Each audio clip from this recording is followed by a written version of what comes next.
The issue for many years, essentially since 9/11 happened, and since we really saw this sort of really a taking away of due process and many human rights violations that were being tolerated in the name of national security.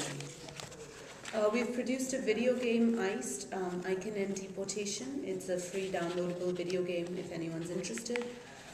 We've also done interactive websites. Homeland Guantánamos is one, where we're comparing detention centers in the United States that house immigrants really to what is happening outside the country in Guantánamo. And our latest campaign is Restore Fairness, which I'll be talking a little bit more about.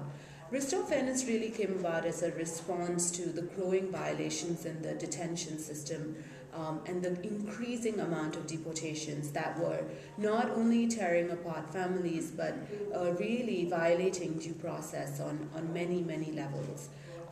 What I wanted to show was a little clip of a video so you'll get a little bit of a sense of what is happening within the system.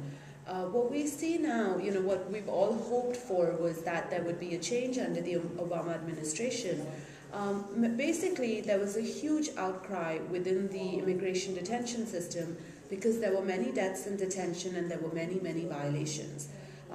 So within the Obama administration, there's been a movement to reform the system. We've been pushing for alternatives to detention because immigration detention is a civil violation. It is not a criminal violation. And yet people who are pushed into the system are treated pretty much like they're in the criminal justice system. They're made to wear uniforms. They have very strict timings to meet their lawyers, to meet their family members. And most of them, we believe, are not a threat to society, nor are they a flight risk. And so really there's no need to necessarily house them in detention. So we've been pushing for much more alternatives. We also feel there need to be legally enforceable standards in detention because people cannot hold the government accountable for the kind of violations that are happening. So let me show you a quick clip of the video and then talk a little bit more. Our latest story, Two Moms Fight to Stay Together, is about a binational lesbian couple. Because they are unable to sponsor their same-sex partners, many of them are torn apart by deportation laws. And this is one such story, so it's very moving. We really try to look at people within the immigration system that are even more vulnerable because of their status. For example, an LGBT couple. We've done stories of transgender detainees who have been sexually abused in detention, HIV positive detainees who have not had access to medication. One time a pregnant woman, Juana Villegas, was taken into detention and she ultimately had to give birth, taken to a hospital and kept shackled, which created a huge outcry. So, there are increasing stories of these violations, but I wanted to also talk about another issue that's happening, and that has really led to SB 1070.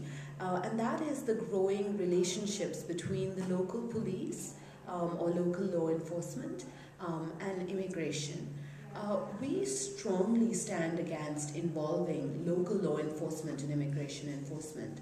Largely because you lose the trust of the communities that you're meant to police. So often what happens is people are afraid to come to their police because they feel like they will face detention and deportation consequences. Now the administration, since all these laws, deportation laws, laws about these kind of relationships between police and immigration, these were all introduced around 1996. Interestingly enough, during the Clinton administration, there had been an Oklahoma bombing, and initially it was suspected that it was an immigrant who had done that bombing and turned out to be a US citizen.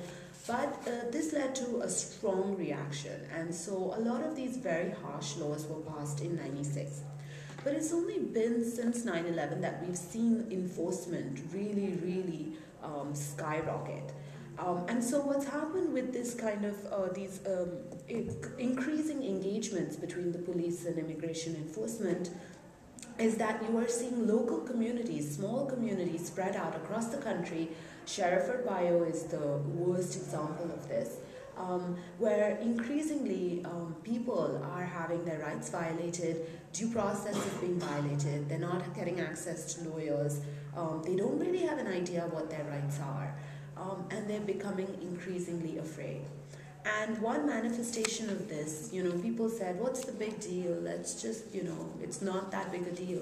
But now a final manifestation of this has become, Arizona's SB 1070. And that is actually spreading like wildfire. You have many other states considering introducing an Arizona SB 1070. And one of the worst repercussions of Arizona really is the racial profiling aspect. Communities of color are basically getting more and more threatened. Just very quickly, I'd encourage you to check out the website.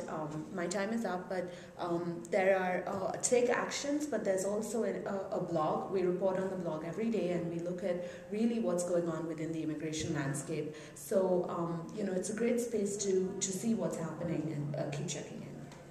Okay, great. Thank you. Thanks so much.